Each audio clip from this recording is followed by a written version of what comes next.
आपण पाहत आहात एसी न्यूज महाराष्ट्र, आवाज जनतेचा, आपलं आवडतं Marathi YouTube news channel. Buldhana Mehkar ग्रामीण रुग्णालयापासून अवघ्या 50 ते 100 मीटर अंतरावरच एका महिलेची रस्त्यावरच प्रसूती झाल्याची घटना घडली आहे. ही महिला प्रसूतीच्या वेदनेने रस्त्यावर तडफडत असताना ग्रामीण रुग्णालयातील स्टाफ नर्सने मदतीसाठी घटनास्थळी येण्यास नकार दिल्याचा आरोप होत आहे. शेवटी एका खासगी नर्सच्या मदतीने रस्त्यावरच या महिलेची सुखरूप प्रसूती करण्यात आली आहे.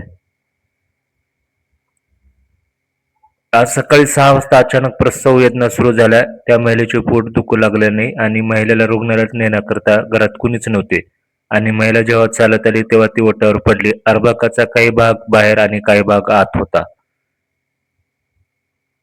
हा प्रकार पाहताच योगेश सौभागे यांनी तातडीने ग्रामीण रुग्णालयात धाव घेतली व त्यांनी स्टाफ नर्सला याबाबतीत कल्पना दिली व मदतीची विनंती केली. मात्र रुग्णालयात कुणीही नाही, डॉक्टर नाहीत, मी एकटी आहे, त्यामुळे मला बाहेर येता येणार नाही असे सांगून स्टाफ नर्सने घटनास्थळी येण्यास नकार दिल्याचे सौभागे यांनी म्हटले आहे. परिस्थिती अधिक गंभीर होत असल्याने योगेश सौभागे यांनी पुन्हा विनंती करत महिलेचे अर्धे बाळ आत आणि अर्धे बाहेर आहे, आम्हाला काय करावे कळत नाही, तुम्ही तातडीने चला अशी विनंती केली. मात्र तरीही मदत करण्यास नकार मिळाल्याचा आरोप होत आहे. यानंतर सौभागे यांनी प्रसंगावधान राखत एका खासगी रुग्णालयातील स्टाफ नर्सची मदत घेतली. सौभागे परिवारातील महिलेच्या एका सहकार्याने महिलेची रस्त्यावरच यशस्वी प्रसूती करण्यात आली. त्यानंतर महिला आणि बाळाला पुढील उपचारासाठी खासगी रुग्णालयात हलविण्यात आले आहे.